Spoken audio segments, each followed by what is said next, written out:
Hello, college football fans. Welcome to episode 186 of College Football Throwdown. I'm your co-host, Alex Schmitz, and today I'm joined as always by my dad, Peter Schmitz. Hello, Husker fans and college football fans. Hello, hello. Thank you to everyone who's here to listen. We are a father-son duo here to talk about college football by college football fans for college football fans.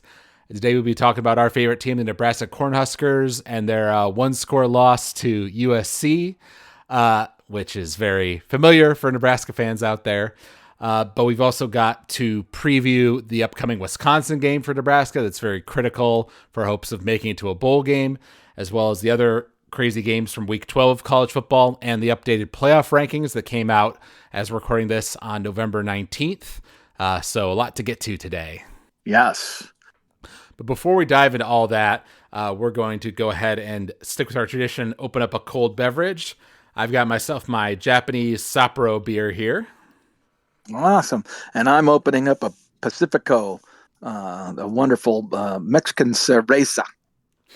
All right. Cheers. So, cheers, son, when we talk college football. That's right. Nothing like a cold beer. There you go. So to kick things off, we will start with the USC game.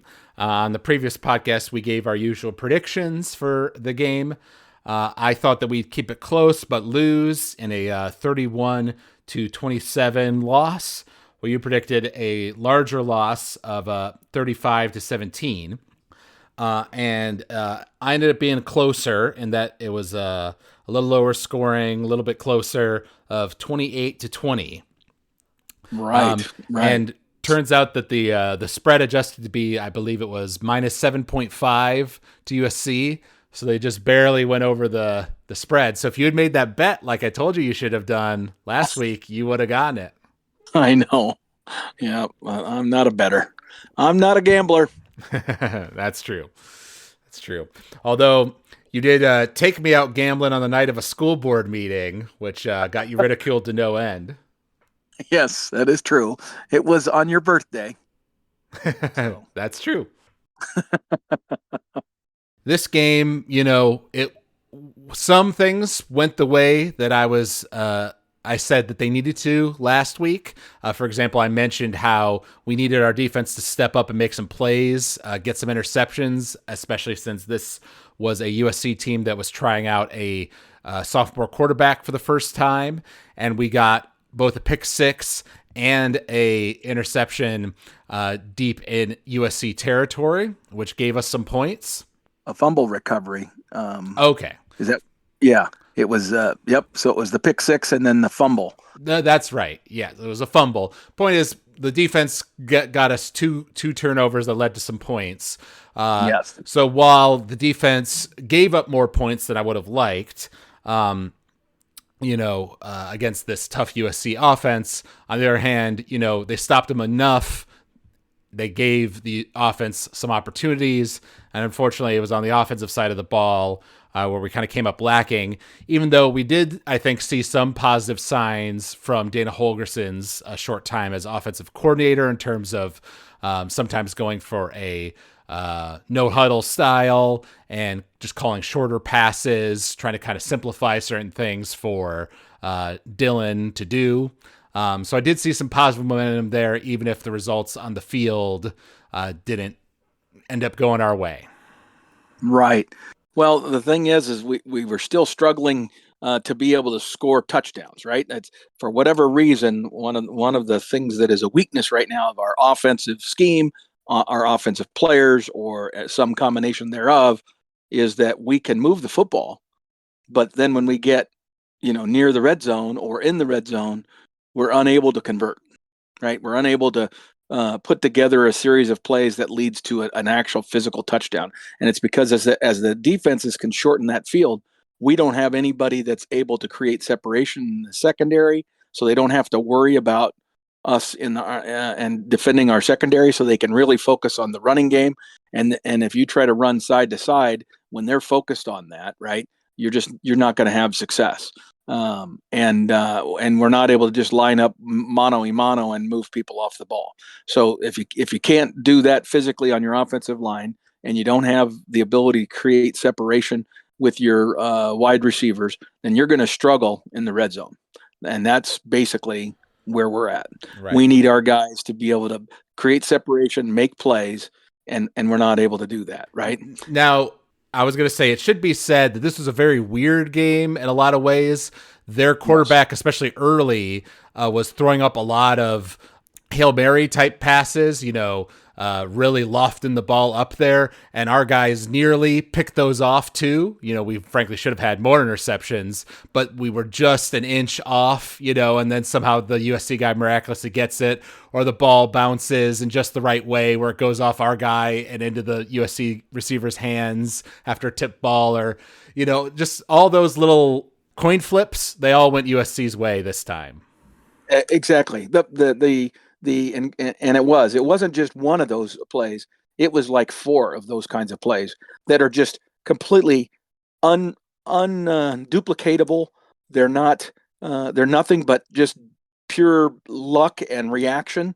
And in each case, it translated to USC having something good happen and Nebraska having something bad happen, right? And that's just the way the day went. But at the end of the day, offensively, we have to be able to move the football, and even if they're holding us in the secondary and things like that, you still got to find a way. And then defensively, as much as like you say, it's good to see us be opportunistic and do the pick six and that sort of thing. Um, we, we've got to be able to stop the run when we need to stop the run. Our defense has got to be able to line up against an opposing Big Ten offense and stop them from running the football when we know they're going to likely run it, and they know that we would expect a run, right? So when it's pretty clear what's going to happen, and we still can't stop it, that's dominance Right. from the other team, and that's what we saw. When you look at the stats, right, they did have quite a bit more yards than us, 441 to 310. But in terms of third down conversions, we were 5 of 13. They were 6 of 13. So when we got them Right. to third downs, we were pretty good about stopping them.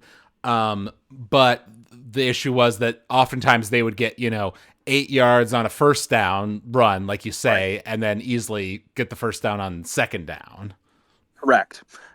And our inability to just stop their running game. And again, this has been a repeating issue with Nebraska's defense this year, and frankly, last year.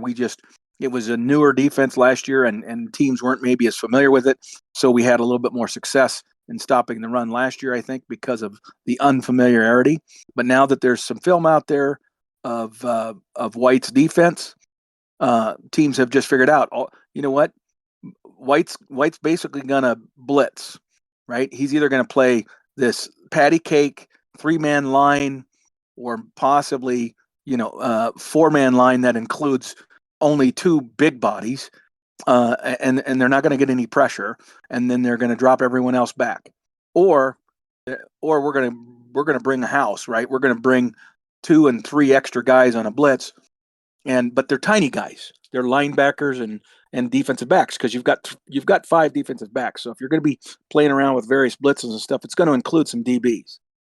And the problem is they're easily stopped, and they don't get to the quarterback, or they don't get to the quarterback in time. And so, and then when you blitz and it's a run, if you guess wrong, or if you have a guy that makes a mistake, and you end up with 2 guys blitzing into the same hole, and then there's a gap in the other hole, guess what? It's a massive jailbreak, a massive hole, and away they go, right? And a huge run, and so that's the problem with his defense, is he can't just line up man on man and defend the run. He can't do that. He has to be doing fancy blitzes and various scheme things, twists and stuff, to get and when you're doing that, there's always a weakness. When you're assuming I'm going to get to that guy before he figures out where my weakness is. And the problem is they're figuring it out. So that's what I don't like about the scheme. Right. Now, we spent a lot of time on the last podcast talking about Dylan and him recovering from his injury and the possibility of Heinrich Harburg playing. And Right. we both thought that there was a good chance Heinrich would start the game, but as it turns out, Dylan started the game, basically played all of it. To his credit, he performed reasonably well. 20, Yep. He was 27 of 38 for 191 total yards passing it, with one interception that was true and bad, and then one on the very last play of the game that didn't matter that much. Which should have been a pass interference penalty, no doubt. And most likely, again, that would have been maybe an occasion where our 6'3", 220-pound wide receiver may have been able to overcome those defensive backs and end up with that ball in the end zone for a dramatic tying of the game. Yes, it should be said. The video of that afterwards went kind of viral on Twitter because it was so egregious of the guy pulling on our receiver. And there was an earlier pass interference that was also a touchdown that you could clearly see on replay that did not get called. So there's two touchdowns that should have been called back, Or called. Well, one called back on USC, and then one that should have at least given us, another shot at the end zone, right? One more play. Exactly. Yes. But my main point was that, although that interception that Dylan threw was very bad because the guy was draped all over the receiver and he still threw it towards him anyways, he took a sack or two and got up and kept playing. It was clear he was, like, when he did run it, he would go into the slide. He was trying to avoid getting hurt, and that did cost us. Exactly. That did cost us on one occasion in particular. But overall, he played better than I would have expected given the fact that I thought he wouldn't play well at all, given his previous injury. So that's a good sign. And also we should highlight Sierra Wright, who is on the defensive side of the ball for us and was actually a USC transfer. So he knows a lot of these guys on the opposite team. And it was clear he was ready to make a point. He got the pick six interception for us, and later he blocked a field goal. He got a few big tackles, so he had a great game at least. So it was great to see that individual performance. He sure did. He definitely had a good performance and was clearly focused on playing well in this game, given it was his old team. And I just wish we could get that kind of effort out of every one of our players where they rise to the occasion and make plays. And we just don't seem to get enough guys to do that on any given Saturday to produce a win. Because the other team's going to have players that are going to make plays too. You just have to make one more than they do. That's what it boils down to. And so it's just another example of the same old song and dance that we've seen a lot of. It's true. And I should say, as somebody who was in LA, I did consider going to the game, decided against it because I figured it'd be a loss for us. And of course, that's how it turned out. But the Californians for Nebraska definitely turned up. There was a lot of red in that stadium. There absolutely was. And during times when the crowd was cheering, I mean, we were making them uncomfortable in their stadium on a number of occasions, right? Like when they were in third downs, that crowd was loud cheering for Nebraska. So there must have been a good percentage that were Husker fans. Yep. And I want to mention, I saw a interview with Adam Carricker interviewing Tom Osborne after the USC games. They talked a bit about it. One thing Tom mentioned that he thought would be helpful for Dylan is just to give him some more run pass option type plays where he has, can make the decision on what to do in a particular situation and give him the more options to run the ball or hand it off to a running back. He thought that'd be helpful, and he did say that he thought he saw some improvement in our wide receivers blocking in the USC game, even though it still wasn't at the level he'd like it to be at. But, he basically echoed what you said. Like, we have an offense that can move the ball, but we freeze up when we get past the 30-yard line of the other team. We aren't able to get points on the board. Right. And that's because our blocking isn't good enough to spring a person. Again, some of those, good running plays we had through the middle of the field, our running backs have got to make that last guy miss.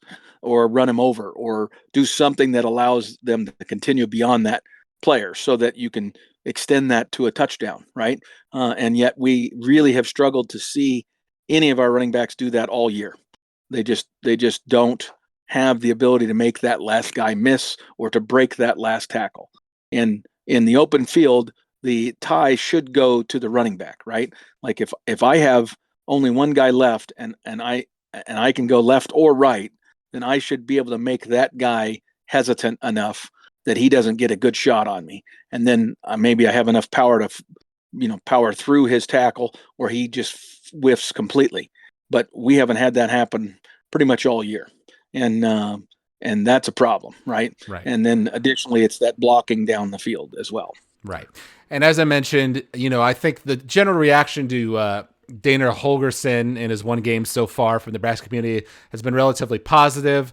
He wasn't able to pull off, a kind of miracle comeback while all of a sudden our offense looked, much different, right? It was still a lot of the same plays. It was just when he was choosing to call the plays that was decidedly different from what we'd seen with Satterfield. He was on the sideline, not up in the booth, so he could, be with the players and talk to them directly, which I thought was a wise decision. And in his press conference on the topic that you've brought up quite a bit about the wide receivers perimeter blocking, he said, why are you not blocking worth a crap on the perimeter? It's embarrassing. Exactly. And it's why it took someone like him coming in to make that observation that any average football fan could recognize from the first couple of games of the year is the part that frustrates me. How we didn't have that identified as a major weakness. And again, we have a guy on staff, Alex, that I kid you not is the best coach in the country at coaching wide receivers to block. And that's Ron Brown. And when you have a resource like that, how Matt Rule, who has done such a good job of researching and understanding Nebraska tradition and history, doesn't understand that, these wide receivers that were just incredible blockers for all those years under Tom Osborne. Oh yeah. That guy that coached them, he's still here and he's on my staff. How do you not get Ron Brown working specifically with those guys to address the film breakdown and technique? I mean, immediately. That should have been an easy fix for our staff. Easy. The resource is sitting there, and we didn't do it until a new offensive coordinator comes in and basically embarrasses those wide receivers and challenges their manhood, and then they improve a little.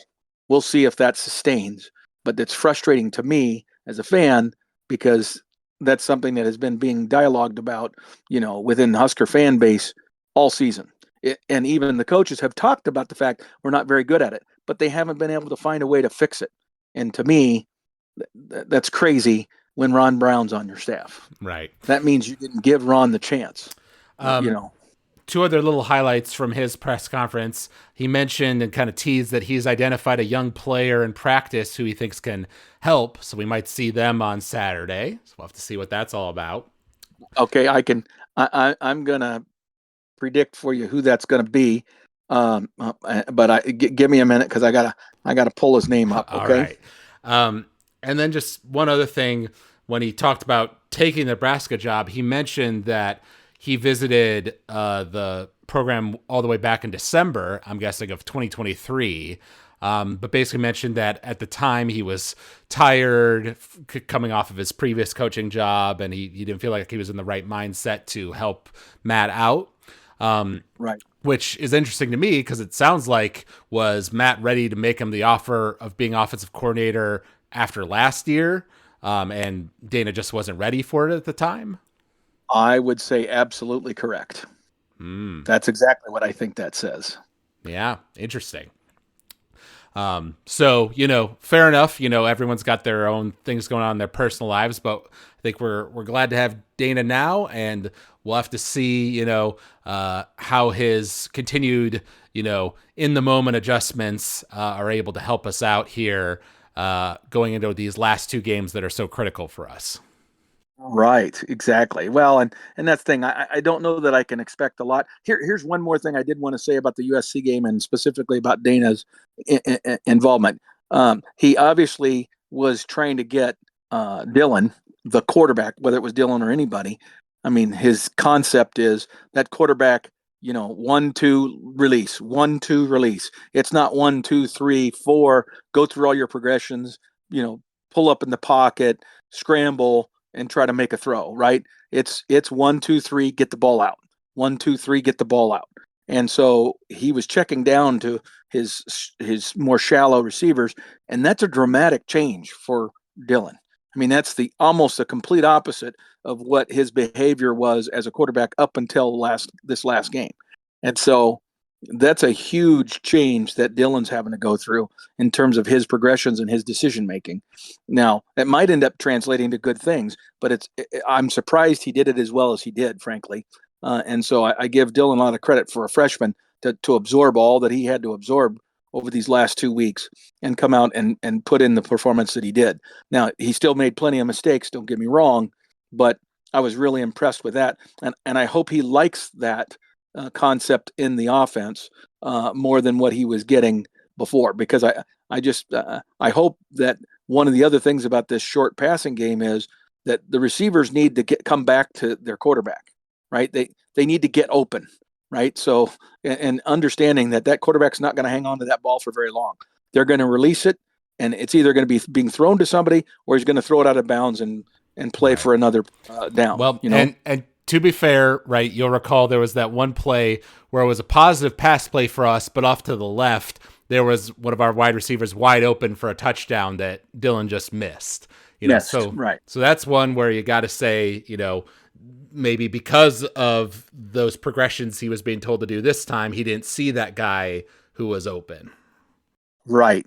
And that is the risk that you run into. So you've got to kind of know what you're looking for, right? And based on the play, maybe there are some times when you give yourself a little more time, and then other times when you need to stay in rhythm.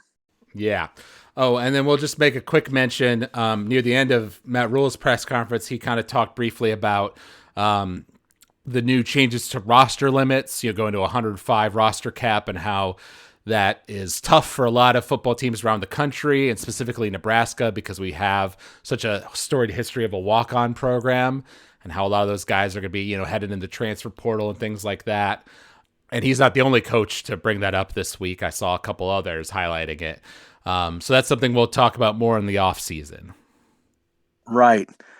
Absolutely. It is. It's a very disheartening part of this whole roster limit concept, and it's weak sauce by the NCAA because they don't know how to create a more complex system where they can limit scholarships, because basically they're throwing the scholarship thing out with all the NIL and all the money that's going to be being paid to players. The idea of the scholarship is kind of is passé now. It's not an issue. But so effectively they're now saying you could have up to 105 scholarship players if you want now. There's not going to be a limit on that, because a team could basically use NIL dollars to provide scholarships even after the 85 limit that exists now. Right. And that's been being done by, some of the best teams in the country. They've been, so if they need a player, they just find a way to pay them. And so that's why they went to roster limits instead of scholarship limits, right? But it still seems like they should provide some avenue for people to say, hey, if there's people that want to play and, are willing to play, but opt out of certain elements of the scholarship money and stuff, that they won't be counted on the roster, right? Or something along those lines. Or maybe they can be on the roster, but they can't be active on football Saturdays for games, right? You only can have 105 people dress, but I can carry 140 guys if I want, but only 105 of them are going to be in that mix. They're not going to be on scholarship. There's got to be a way to work around that, but they didn't try. Right. I feel like Jaden Lloyd is the guy I'm thinking of. Now, that's not to say, he made that spectacular catch in the USC game, but he really is an afterthought, right? He hardly plays. And yet the guy was a stud last year for us as a freshman. He was forced into action because of injuries, and he was one of our deepest, best threats last year. And now this year he's been kind of relegated behind because we brought in these other transfers who were supposed to be better, but they really haven't been. And so I'm thinking he's looking at Jaden Lloyd and saying, why are we not playing that guy more? And of course, Janiran Barner also had a much bigger role in this game than he had in previous games, and I really love Janiran. So I'm pleased to see that evolution as well. All right. So our next game is against Wisconsin. It's our final home game, so a very important one, probably our best chance to get to that elusive 6th win. And our discussion of this Wisconsin game is going to hinge a lot on their big game from last week, which was, of course, against number 1 ranked Oregon.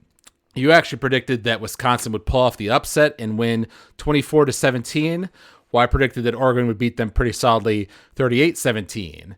And turns out Oregon did win, like I predicted, but it was a very close game where Wisconsin could have won, but Oregon pulled it out 16-13. Interestingly, Oregon did have one huge turnover where they were close to scoring in the end zone, so that certainly hurt them in terms of their scoring opportunities. And then Wisconsin threw an interception of their own on their own last drive of the game, but they had a 13-6 lead at one point. Right? Didn't Oregon have another turnover? Like one of the scores that Wisconsin had. What was it? There was one drive basically that Wisconsin had where they scored the touchdown, but other than that, they didn't really move the ball all that great. Right. Both teams just had the one turnover, so it was okay. the two that I talked about. But yeah, they only had 96 yards of passing and 130 of rushing for a total of 226 yards. So like you say, they were 1 of 12 on third downs, so they really struggled. But their defense was elite enough to slow Oregon down and give them some field position opportunities. They kicked a few field goals, to try to get back in the game. But like I said, after they went up 13-6, they didn't score again for basically the whole second half. Right. I really was disappointed in Oregon's performance. I thought this was definitely a trap game for them, and they did not deliver one of their best performances for sure. But like you say, Wisconsin's defense has to be given a lot of credit for that, and that's a defense we're going to have to play against this weekend. So right. Well, and then the big news that came out after the game was that they fired their offensive coordinator, which should sound familiar to Nebraska fans. Wisconsin's also 5-5, just like us. So we're both fighting for a bowl game here. They fired their offensive coordinator, Phil Longo, and interestingly did not issue a immediate replacement for him. And I saw a quote from their head coach, Luke Fickell, that kind of gives you a window into the attitude at the program right now. When he was asked who's going to be calling the offense moving forward, he said, quote, "Why does it matter? I don't think it's really important. I guess it gives you the ability to point the finger at someone." So he's trying to keep it quiet.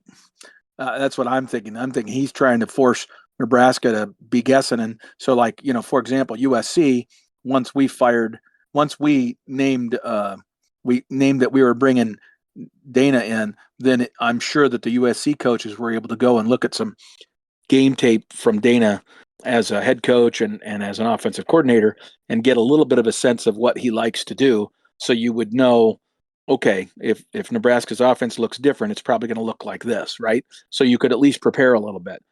By not telling us, Wisconsin is keeping it close to the vest, and he's going to surprise everybody with who that offensive coordinator is going to be come this Saturday. So, I mean, how do we prepare, right? All we can do is prepare our team ourselves, but we can't prepare a game plan against offense that we don't know what it's going to do. But they're going to be similar to us, right? And they don't even have a bye week to make changes like we did, right? They're coming right off of a tough loss, having to go in and play away for them at Nebraska. So they're going to be running their same plays. Just once again, it might be, the plays that they lean towards in certain situations might be different. Right. They're going to line up and run it down our throats. I think you're going to see them commit to the run in a fashion that is reminiscent of Barry Alvarez teams. Right. That's what I think is going to happen, which is not a good sign for us. I will say, though, Wisconsin fans were I think a lot of them were like, why didn't we fire this guy earlier? They were very frustrated with the fact that they lost that game, after they went up into the lead. And this one fan said, Wisconsin got the ball 4 times in the fourth quarter and put together a grand total of 0 net yards, 1 turnover, and never advanced the ball past their own 31. Yuck. Yeah. Yep. No, I know. I get it. But again, that was playing one of the better defenses in the country. I mean, Oregon's defense is for real and very physical, and they were dominating, right? At that point in the game. We're not capable of that. We don't have the personnel to do that. And they have some big, powerful, and effective running backs, something we don't have, right? They have an offensive line that's been the same group every game all season, right? So they haven't had any injuries. They haven't lost their 2 left tackles like we have. You see what I mean? Right. So they're in a much better position right now. That offensive line is way more gelled than our offensive line, for example. Even though that's not what we thought was going to happen, that's the reality we're facing because of injuries. Right. They didn't have those. They also are having major issues with the quarterback. They had their first team quarterback injured earlier in the year, and this guy that has replaced him has not exactly been up to snuff. So I'm hoping that, similar to the USC game, right, our defense should be able to get some turnovers, right, to help give our offense some opportunities there. But it is definitely going to be a defensive game, I think, because both offenses on both teams have been struggling, and the defense is the strength of both teams. So that's going to lead to a low scoring game. Well, I hope you're right. I dread the Wisconsin 400-yard rushing game. That might happen if White, Coach White, cannot come up with a way to stop the running game without having to, he better go big like he did in the Ohio State game, like he did, in one other game this season that I'm forgetting, where he made a conscious effort that, okay, basically I'm going to go to a 4-3 and I'm going to have 4 down linemen, 2 big guys, and preferably 3 really big guys and 1 medium-sized guy, and then 3 linebackers, right? Instead of having this darn 2 big guys and a bunch of small guys. We got to stop the run. We just mentioned how Vegas was spot on with the previous game, the USC game. They're saying we're 1.5 favorites, so not by much, but hey, if we win by 1 point, I'll take it. Exactly. No, that's true. I would take a 1-point victory. I don't care how we win it. I just want to win it. Yeah. So I'm going to be the positive one, it sounds like, on this podcast, and say that, while Wisconsin didn't get the crap beaten out of them like we were quite hoping against Oregon, they didn't get stomped. They did lose in tough fashion, not being able to score more than 3 points in the whole second half, struggling so much in the fourth quarter, firing their offensive coordinator, right, causing this uncertainty on their side of the field. Like I said, they're also playing to go to a bowl game. And it's at Nebraska, it's in Lincoln, it's our senior day. We do have a lot of seniors on the team. So I'm going to say that with that, plus the changes that Holgerson's making, that we already mentioned on this podcast, that we're going to win ugly. It's going to be an ugly game, low scoring, like I said, on both sides. But I'm going to say that we're going to win. So let's say that Nebraska wins 20 to, let's say, 17 over Wisconsin. Okay. Well, I can't imagine us being able to win a close game. So I think if we're going to win it, it needs to be, a 35-17 game where we win comfortably going away, and maybe even with a 21-point lead that gets shrunk to 14, by them in the fourth quarter because they outplay us in the fourth quarter. I'm yet to see us really pull away the way we need to. I just don't see it. Do we have more talent than Wisconsin? In my opinion, yes, our roster has more talent on it. But we're not playing as good a football as they are. Their defense is sound and hits really hard and is very physical and flies to the football. I don't feel that way about ours so much anymore. I feel like we're hesitant We do not play with an abandon that we need to play with, especially if you're going to run this 3-5 3-3-5 defense that we're running. You need guys that are willing to just absolutely sacrifice their bodies because they're undersized.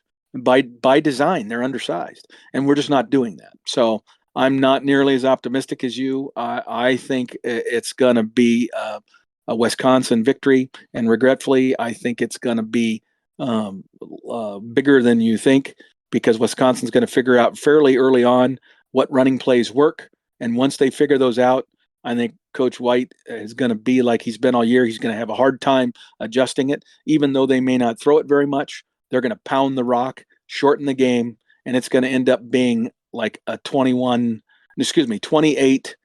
to 13 game, and it might even be 35 to 13. All right. Well, let's see how that one goes. We do have a couple pieces of good news for Nebraska fans in the past week, believe it or not. Jamari Butler and Marquise Buford, two of our senior or older players, have said that they'll be staying on for the next season. And we got a commitment flip from Alabama, of all places, a 4-star defensive end named Dawson Merritt. So that got some people excited. Yes, he's a player. I love his film, and he is the son of a front office executive of the Kansas City Chiefs, and so he's from our 500-mile radius, if you will. He's one of the top talents in that region, and he's in a position, linebacker, that we desperately need talent. So I'm very happy about that flip, and he seems very committed to building something at Nebraska. So I'm hoping that we can deliver for this recruiting class a 6th win, because all we need is to get that 6th win, and then all those recruits can say, okay, now that's a sign of improvement, and then we can come into the team and join the guys that are already there. And if we're able to secure Dana Holgerson for offensive coordinator for next season and beyond, then we have a chance to become a darn good football team. Right. Now, in terms of other Nebraska sports, we obviously want to highlight the women's volleyball team. They beat number 16 Minnesota and against Indiana this week. So 2 more wins. We're staying at number 2 in the country. And then this week we have 2 big games against Iowa away and then against Wisconsin at home. Now, we beat Wisconsin away in Wisconsin a few weeks ago that you and I were in person for. So you'd think, oh, well, if we beat them away, we should be able to beat them at home. But as you've said, since that game, Wisconsin has, kind of lit a fire under their butt and been playing even better than they did against us. And we'll be looking for revenge. So what are your thoughts on that game? Well, it's going to be very interesting. I wish that these games this past week had given me stronger feelings of confidence that our offense was going to start clicking. Because the right after that Wisconsin game, we went out to the West Coast and beat Oregon and Washington, on a weekend trip out west, which almost every other team had struggled with their Western trip, because of the time change and such, and playing really late at night and all that. And we played really well in those matches, and our pins looked really good. But then this week, they kind of disappeared again, and our opposite also is struggling. So right now, our offense is just collectively struggling in a big, big way. And I'm not sure we have the offensive firepower to hang with Wisconsin, because I don't think we can keep Wisconsin.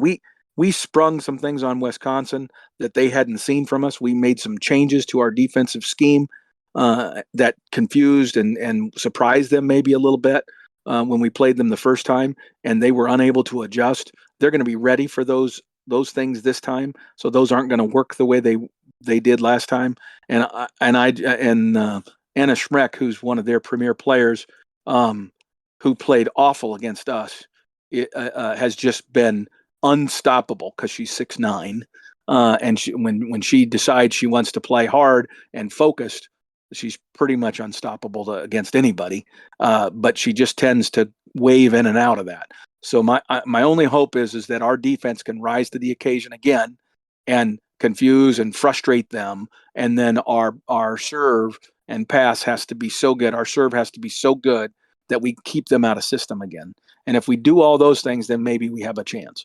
But I'm going to predict that we lose. I'm going to predict that even though it's at home, we're going to end up losing. I'm hoping we don't lose in a sweep like we beat them. I'm hoping that we at least are able to secure, a set or two off of them, maybe take it to 5. If we can take it to 5, then maybe we win it.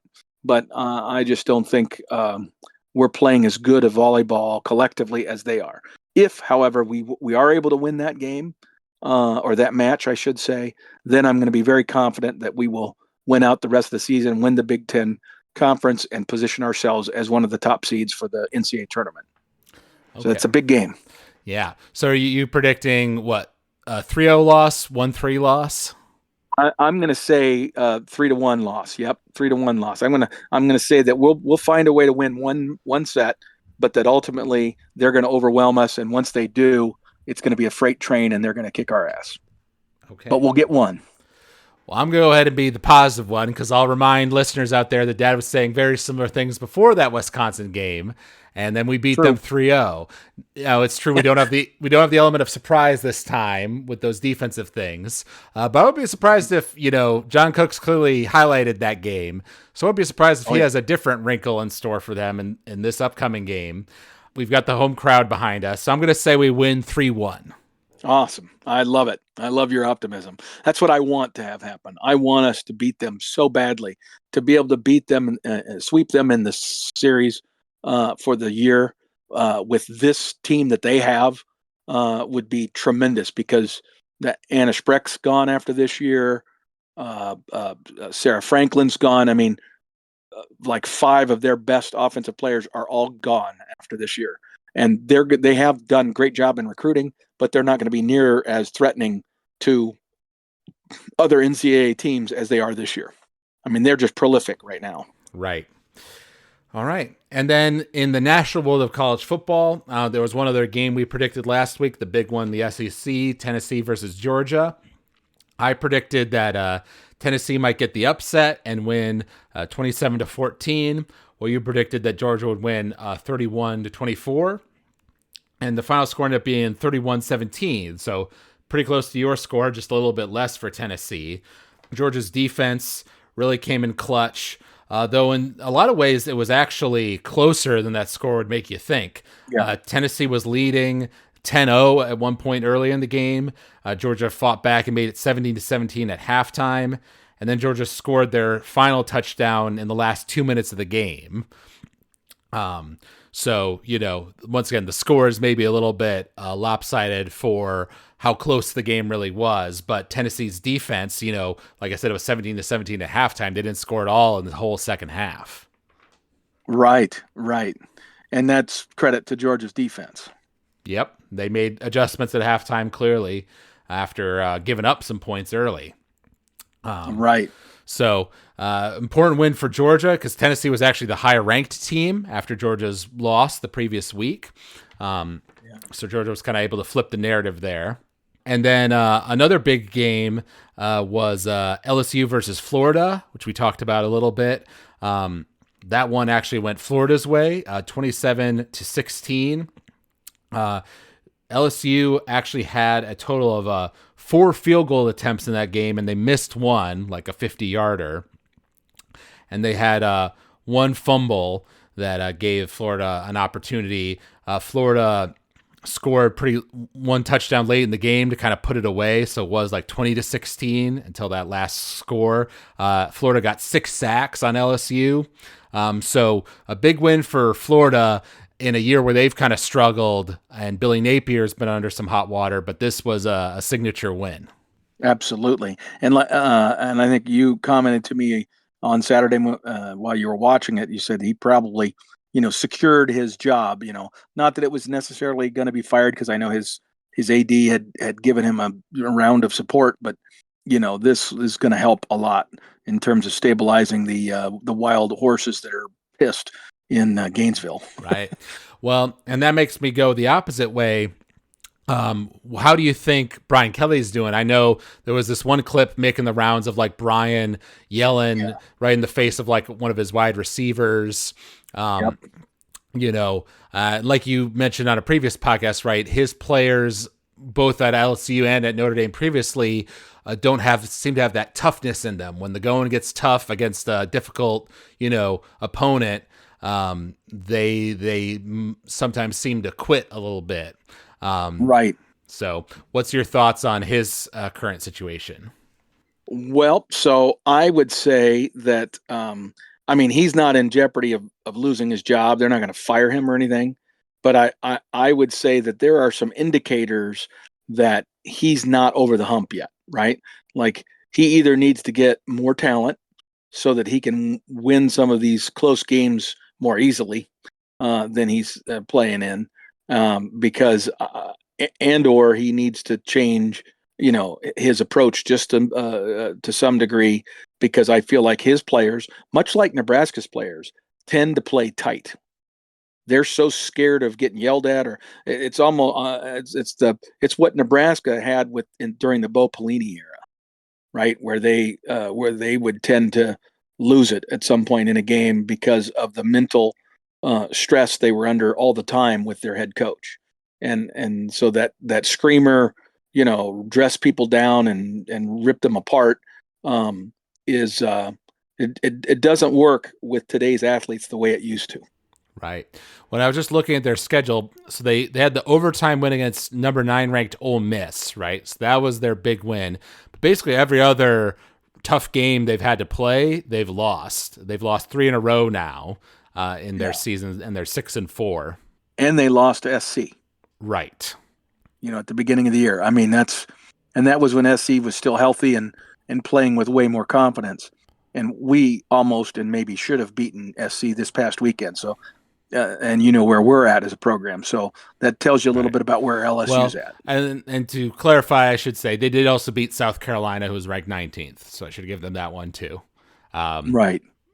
But they're 2 of 4 and 5 or whatever in terms of their losses against the bigger teams. So yeah, not a great sign. No, I don't think so. It's interesting to see the trajectory they're on. I'll be curious. This is more about what they look like next year. Right. Well, I was thinking last point, both Brian Kelly and I'd say Lincoln Riley are unique in how much, what do you want to say? How much pleasure fans of the previous teams take in their defeats. I would say Notre Dame fans with Brian Kelly and Oklahoma fans with Lincoln Riley. They tend to come in and celebrate and be like, "Oh, you too, you're understanding why this guy loses the big games. Join the club." Right. Right. Yeah. All right. But of course, the big game from last week, the one that surprised a lot of people, was Kansas upsetting BYU 17-13. Frankly, it was not a particularly crazy game. It was just kind of a back and forth affair. Both teams were 1-1 on turnovers, so equal there. But BYU's was in the end zone, so they were about to score, and Kansas got a huge interception that kind of turned the momentum there. And BYU was at the top of the Big 12, ranked 6th in the country at the time, and they fell down quite a bit in the rankings afterwards. So that may have implications for the playoff. Oh, I hope it does. But they dropped to 14 in this new version of the playoffs, and so they're going to have the opportunity to move up, because some of the teams ahead of them are going to play each other, and so some of those people are going to lose and drop. But the question is, are they going to drop below them? We'll see what happens. And I feel like BYU has to play Arizona State, if not this weekend, then the following weekend. They still have to play ASU this weekend. Yeah, and that's Arizona State is a darn good football team too, and I think BYU's been kind of floating on a record that is buoyed by some lesser opponents, let's say. And I'm so glad that Kansas beat them, because it would have been frustrating for me to see BYU, because I'm really hopeful they do not make the playoffs. I want them to be on the outside looking in. Well, yes, it should be said that Arizona State beat a ranked Kansas State team in an upset this week, 24-14, and then that BYU Arizona State game next week is a home game for Arizona State. Right. And so it's going to be interesting to see. You're gonna have a bunch of people that, let's see, BYU's 9-1, but Colorado's 8-2, and Arizona State's 8-2, Iowa State's 8-2. So you have quite a number of Big 12 teams that are sitting in this ranking that are all 8-2.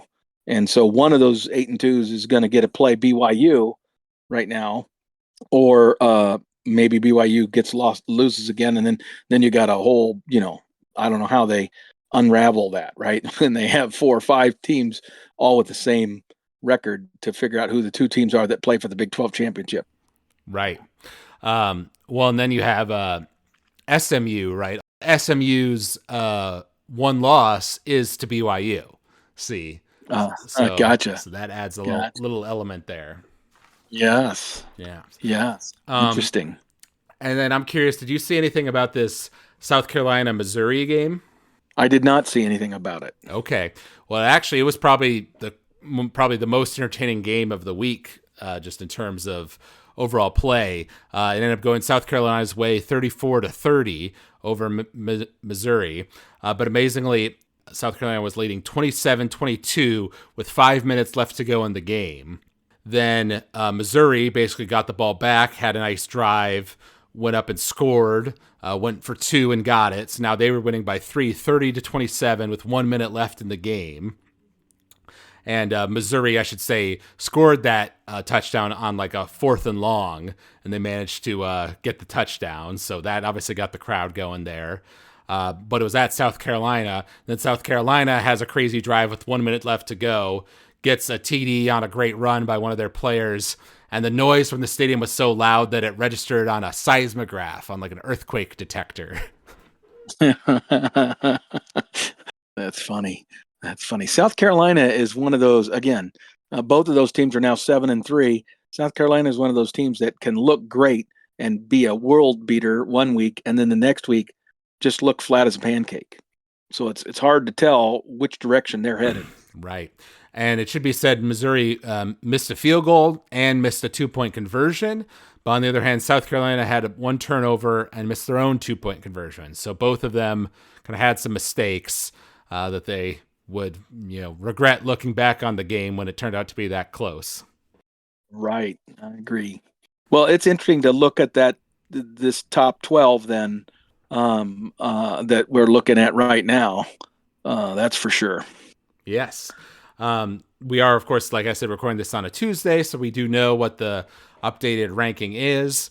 And interestingly, in the top 5 right now, you have 4 Big Ten teams. You have number 1 Oregon, number 2 Ohio State, then Texas at number 3, 4 Penn State, and 5 Indiana.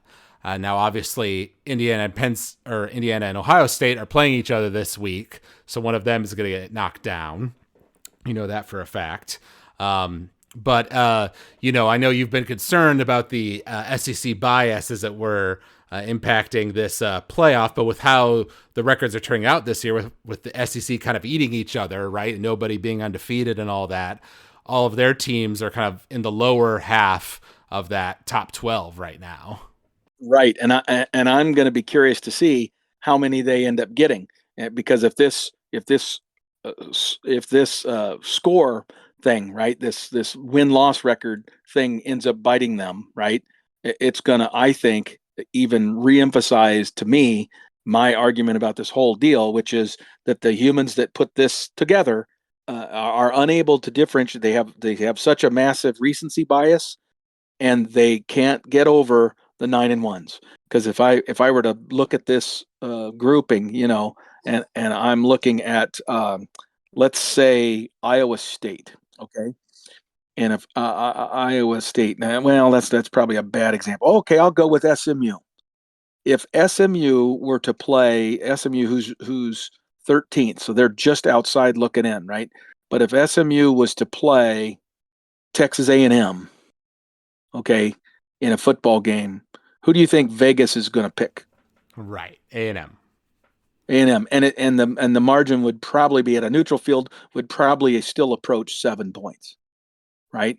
And if they played 10 times, I would say Texas A&M would beat that SMU team in all likelihood, 7 of the 10 times, maybe 8 of the 10 times. And yet Texas A&M is 2 points or 2 spots below SMU. My point being that, and I could probably find an even worse scenario, of an SEC team versus or a Big Ten team versus some of these other conferences, and because they have a better record, they're in the mix. BYU would be another one. In my opinion, A&M, Clemson, South Carolina, Missouri would probably all comfortably beat BYU. Mm-hmm. And but BYU's up there because they're 9-1, because they've only lost once, and all those other teams I mentioned have lost twice or more. So it's just one of those deals where that loss column gets too much emphasis, and they don't look at the quality of the competition. Right. And I would think that humans could do that. Well, They but can, they can ignore the other stuff. But here's the interesting thing. So I saw ESPN put together an interesting projected bracket, basically, of like if, the rankings stayed solid with where they were right now, Yeah. who would be in and who would be out, sort of thing. And the interesting thing to me is that then you get Oregon in from the Big Ten, Texas in from the SEC, Miami in from the ACC, right? All kind of as expected. But then you'd have Boise State ranked 4th, getting the bye, because they would be the highest ranked conference champion left. Because the Big 12's champion, might be ranked lower than them because, Right. BYU is lower than them currently Right. because of that loss, right? That was why that loss was so significant. Yep. So that's the thing. Even if, the week before the conference championship games, right, Boise State is ranked, 10th or whatever, they would, if they win the conference championship game, they jump up to 4th and get that bye no matter what, because that's the rules of the system, right?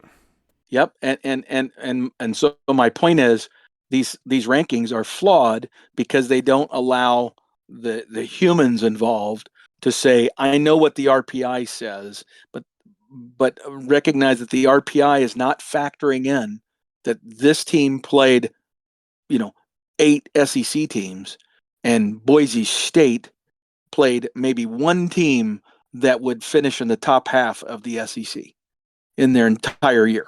Well, right? Where those SEC teams have played, 5 or 6 of those same teams, and same in the Big Ten. So that's where the human element needs to get in there to recognize and reward the most talented teams. And that's been an argument that I would make in the opposite way when comparing SEC schools to Big Ten schools in most years because of that win-loss record crap. Counter, though, if I'm a Boise State fan, they played against number 1 ranked Oregon earlier in the year and lost, but played them very close, 34-37. I think Oregon won on a game-ending field goal. So right. No, that goes to show they can play with the big boys, right? They absolutely can. But could they do that and not lose, if they had to play 8 of those games? Right. Right? The attrition of that kind of schedule. The attrition, the physicality, and all that sort of stuff would eventually get to them, and they wouldn't have that win-loss record. They might still be a very good football team. I'm not saying they're not a very good football team, but I'm saying when you compare their record and the path they had to take to get to it versus these other teams, and if you're trying to get the 12 best teams into the darn thing, then you're doing it wrong. Now, if you're wanting to get the most deserving, the ones that had the best seasons, right, based on the win-loss record stuff, then fine, do that. But then if you're going to do that, then every team has to play the same number of conference games. There needs to be some way to differentiate, the differences between the conferences that is better than the RPI and the Massey and all these other indexes that they use, because none of them do that right. Right. So I guess, yeah, the trick is that if Boise State stays with their one loss, right? So they beat everybody in their conference, which is a weaker conference, but their only loss is by 3 points to Oregon. Versus in the Big 12, right? You'd have BYU losing to a mediocre Kansas team, or say Colorado, who's currently 8-2, but they lost to Nebraska, who obviously isn't very good, Right. as well as Kansas State, right? Right. That's where Yeah. you could make Who do you choose? right. That's where you make the argument that Boise State deserves to be ranked higher, and they get that bye. Absolutely, absolutely. I agree with I agree with that, and I would absolutely in this case choose Boise State over any of the Big 12 schools based on the performances of this year, right? Because again, I'm not a big fan of the Big 12 this year, Right. just based on watching them play and all that sort of stuff, with my eyeballs, Right. right? So, just going once again back to this bracket projection, basically, it's kind of like what we had talked about before, where it ends up with there being 4 SEC teams and 4 Big 10 teams, taking up 8 of those slots, and then you've got Boise State in there, BYU in there, Notre Dame in there, to kind of fill out those remaining areas. But interestingly, if it goes the way this says, basically all those Big 10 teams have the higher seed. Like Yep. number 6 Penn State versus number 11 Georgia, number 7 Indiana versus number 10 Ole Miss, according to their seeding, which means they get the home game Right. at their home stadium, which is a significant thing. So Absolutely. that'll be interesting to watch out for sure.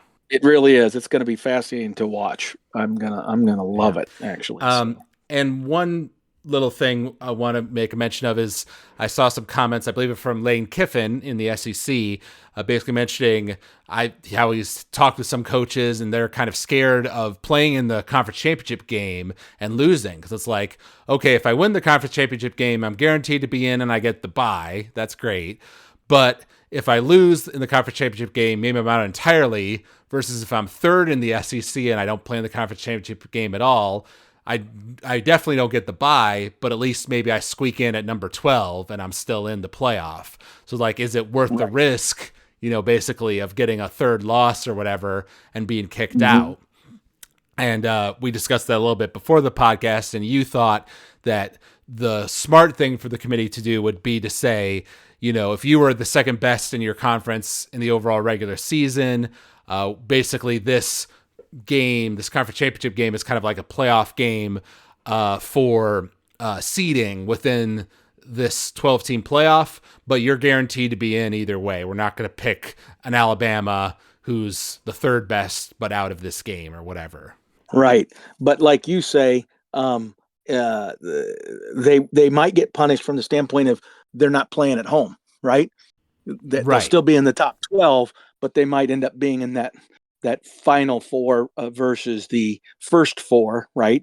Where they get the home game. And I play in the SEC conference championship game, for example. I lose, and then instead of me playing at home the next week, I have to play Alabama on the road. Right.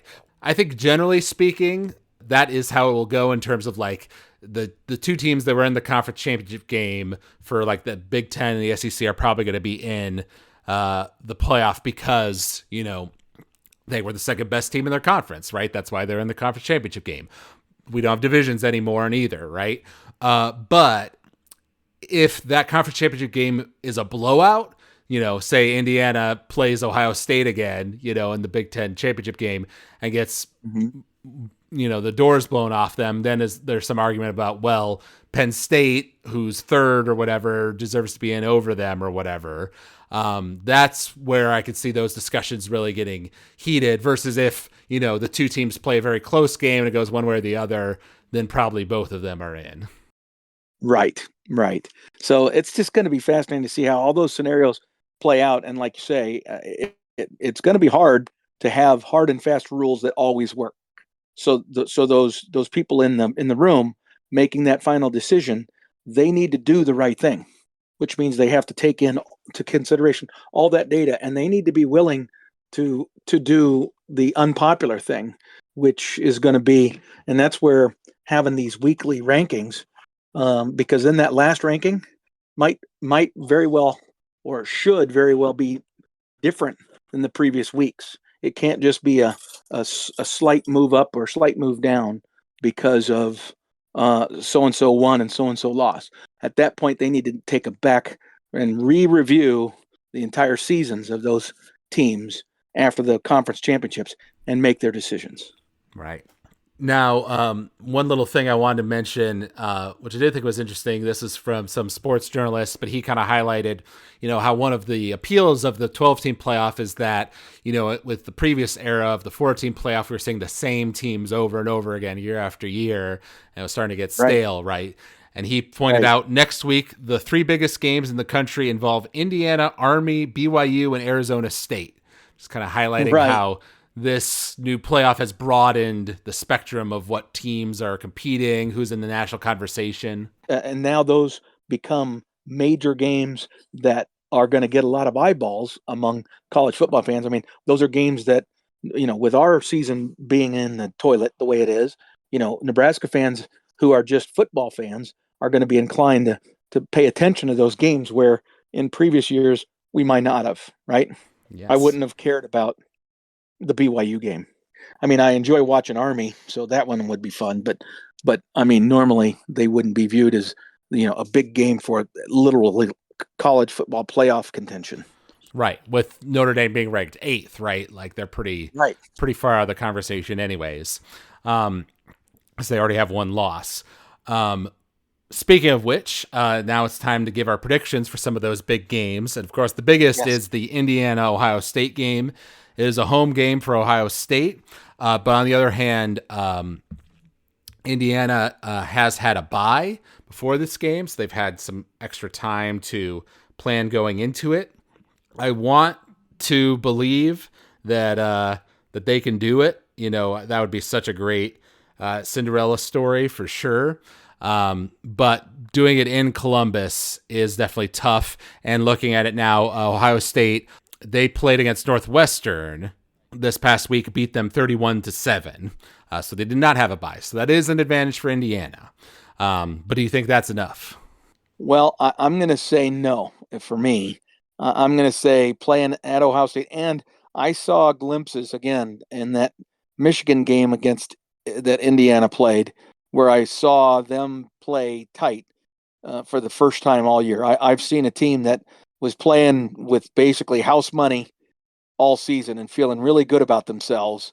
And then in that Michigan game, when things didn't go explosively well for them, they kind of got tight. And when I say they, I mean not only the players, but also those coaches.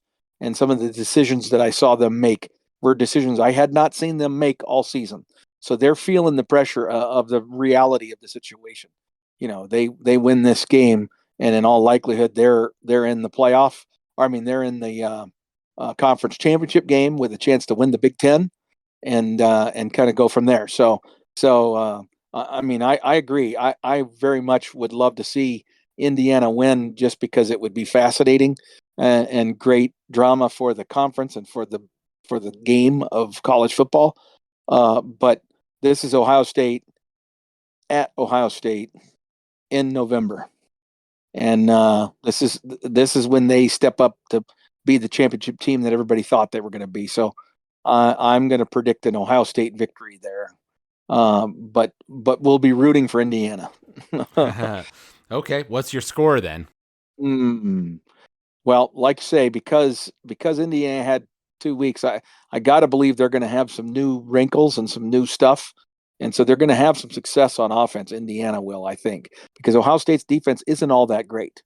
But I think Ohio State's offense is also going to have some success, and then the crowd's going to get involved and will them to victory. So it's going to be close, and I'm going to say it's 35-31 Ohio State.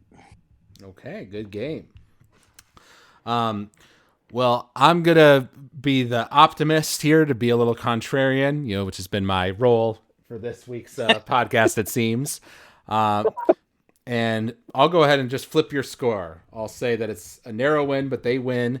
And part of my confidence is going to be that Nebraska also played Ohio State at Ohio State. And, I thought we might get crushed by them. And then we ended up playing them pretty darn close. Indiana's clearly better than us. Now, Ohio State's definitely not going to be overlooking Indiana like they maybe did with Nebraska. They know this is a big game. Exactly. But it's, the biggest game in decades for Indiana, maybe in their whole school's history. So the fans are going to travel for sure. Yeah, but they're not going to be able to get into that stadium. Trust me, that Ohio State fan base is going to be rapacious, rabid in a way that they haven't been all season, because Right. they can smell that, hey, a championship is near, right? And the great news for them is the timing of this Indiana game is going to help them to not get distracted by the Michigan game, right? It's easier for them this would have been a trap game for Ohio State if not for the fact that Indiana was so incredibly good. They're undefeated. If Indiana had had two losses, let's say, and they were, whatever, if they were 8-2 instead of 10-0, then I think they might have had a very good chance of beating Ohio State, because Ohio State would be looking forward to the Michigan game, right? But now they got 100% of their focus on Indiana. Right. But I tell you, you make a good point. I mean, Ohio State's defense just isn't that good. They're just not. Right. And Indiana's offense, especially those wide receivers and that quarterback, they are very efficient, and so they're going to do some damage. There's a scenario where I could see this being, you know, a comfortable win for Indiana, where they just kind of take it to them. I could see that happening. I mean, that much like our game where Indiana got up on us early. Now I get it; it's at Ohio State Stadium, so that's a different story. But what you do is quiet the crowd in that scenario, Right. and they don't really become a factor because you don't let it happen. I Right. mean, we'll see. But this is the biggest game, and can they rise to the moment? If they do, they may win this game, and comfortably so. Yeah. Well, and I was just thinking about the implications here for the Big Ten championship game. Because Oregon actually has a bye this upcoming week, and then they play Washington in their final week. But basically, the Big Ten has already announced publicly today that Oregon is in no matter what. Basically, even if they lose to Washington, they're going to be in the Big Ten championship game. They're one of the two, basically. Right. So then you've got Penn State, Ohio State, and Indiana fighting for that other spot. And obviously, if Indiana wins against Ohio State, right, their last game I think is against Purdue, right, who they should Right. definitely win. So then they're basically guaranteed in if they beat Ohio State, whereas Ohio State has to go play Michigan after Indiana. Now, admittedly, a Michigan that's down this year compared to usual, but we know that rivalry game is always intense, and there's never any certainty there. Right.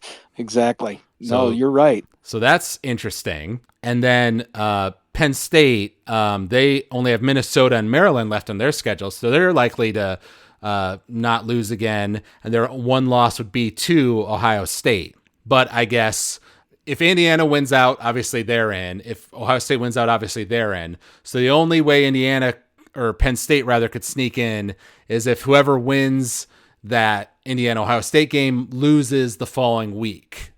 And then they would have, either one loss for Indiana or two losses for Ohio State, and maybe Penn State can squeak in somehow that way.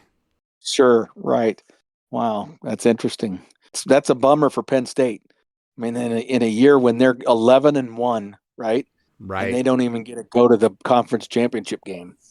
Who Yep. would have thunk that? Yeah. Being out by Indiana of all teams. And beat out by Indiana. Holy cow. Yep. Craziness.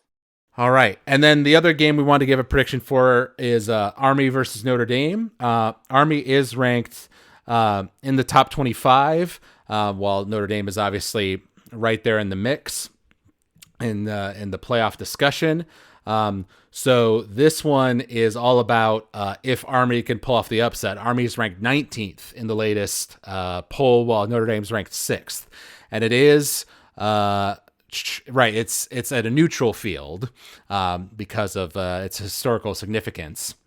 Yeah, this is a big one, and once again, it should go Notre Dame's way. I think I'm going to predict it going that way, but it would be cool if Army threw the playoff into chaos. So I will be the contrarian, and I'm going to say that keep in mind this is a Notre Dame team that has been kind of up and down offensively all season, and they lost to an NIU team, which I'm watching right now on TV. They're playing Miami of Ohio on the MAC conference, right? That you're familiar with your old stomping grounds at Ohio Mm-hmm. U, and NIU's record is 6-4 or something like that. And they're less than 500 in the conference. NIU is not a very good football team, and yet they beat Notre Dame. Right. So I'm going to predict an Army victory Army because it's victory. hard to defend that offense. Army's offense is different enough that it's hard to defend, and they execute at such a high level, and they have some real athletes. I'm gonna be the contrarian on this, and I'm gonna say Army pulls off the upset. Okay. What's your score then? Oh gosh, it would have to be low scoring for that to happen. So 21-17 Army. Yeah, I was just looking at Army's schedule. Yeah, they haven't really played too many teams of note, but they're undefeated, right? So that's why they're ranked up there in the top 25. Right. Um, And I know that they're expected to lose, and I won't be surprised at all if they do. But I'm just saying, you know what? I think Notre Dame is a little under tested too. I feel like they're capable of laying an egg, and I think Army is going to be inspired. I don't think Notre Dame is going to be caught by surprise because obviously, like we said, Army is undefeated. They're ranked highly. So they know that this team is, pretty legit, even if they're favored, they can't sleepwalk over them. And they played against Navy earlier this year and crushed them 51-14. Now, I know that Army and Navy aren't the same teams, but traditionally they do tend to run somewhat similar offenses. So I'm going to go with my brain and say that I think Notre Dame wins this one. It'll be a little higher scoring, and Notre Dame wins 31-21 over Army. But I would like for Army to win. I think that'd be cooler. Well, yours is the wiser pick, but I'm going to go with my heart on this one. Okay. Man, after being so pessimistic all podcast, you switch around here at the end. That's right. Yeah. I like to be the contrarian. Yeah. Yep. We won't give predictions for these, but I'll just mention them rapid fire here because there are some other good games. We mentioned Arizona State BYU. Ole Miss is playing against Florida, right, who just upset LSU. Colorado's playing against Kansas, who just upset BYU. Alabama has to go down to Norman and play Oklahoma as well. Oh, see, I think Alabama's going to crush Oklahoma, but that Kansas BYU game, and that's at Kansas, right? Kansas, Colorado, at Kansas, yes. Or it's at Kansas. That's what I meant, Kansas, Colorado, because Kansas just found themselves, right, just in the last couple of weeks here. They have underperformed all season, but they seem to be getting their stuff together, and it'll be fascinating to see if they can match up with the likely Heisman Trophy winner in Hunter and Shador, and if they can find a way to limit their damage, I think they might be able to put a little scare into Colorado. We'll see. If I was predicting, I probably would still pick Colorado, but I think that could be an interesting game. Yeah. I will say, if you go back to our Colorado podcast after that game, we were talking about, how disappointed probably some Colorado fans were in Dion, how he wasn't living up to the hype. And we really shut down Travis in that game. He really didn't do too much. How could his body hold up, after playing, the majority of the game on both offense and defense and that kind of thing. Right. But to Dion's credit, he made some adjustments after that Nebraska loss and kind of turned things around for the trajectory of their season. And Travis Hunter has continued to be amazing and somehow able to keep up his endurance and not get injured and play well in all these games. Like you say, now he's the clear favorite for the Heisman. So that's quite an interesting story over in the Big 12. It is. But, and of course, it's one I don't want to hear. Yes. So we don't necessarily agree with Dion on the philosophical level, but it would be kind of funny, wouldn't it, if Colorado somehow ends up being the Big 12 champ and one of their 2 losses is to Nebraska? Right. Exactly. Yeah. Exactly. Well, that speaks to why I don't have a real strong opinion in the Big 12 this year. Right. I think it's just a bunch of mediocre teams. Yeah. I even Colorado, if Colorado was playing our schedule, I believe they would be somewhere around our record. They might be 6-4 instead of 5-5, but that's probably the ceiling of where they would be if they had to play our schedule in the Big 10. There you go. And that's just the reality. And yet they're looking like, world beaters against the Big 12. Mm-hmm. True. Yep. And that's why, all these different brackets and things are picturing that, the Big 10, the SEC get multiple teams in while the other conferences basically just get the one, like their best one, and then Notre Dame, right, if they sneak in as an independent or whatever. Right. Exactly. Yeah. Well, and I'm hoping that that's the way that plays out. Although I would be okay if the ACC got one more or something, and SMU snuck in there, the SEC only got 3.